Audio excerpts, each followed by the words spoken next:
Hi friends, ഇന്നത്തെ നമ്മുടെ പുതിയ റെസിപ്പി ബീട്രൂട്ട് തോരനാണ്.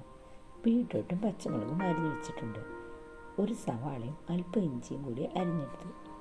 ഇനി പാൻ ചൂടായി കഴിയുമ്പോൾ എണ്ണയൊഴിച്ച് കടുക് പൊട്ടിക്കാം. ഇതിൽ സവാള ഇട്ട് വഴറ്റിയെടുക്കാം.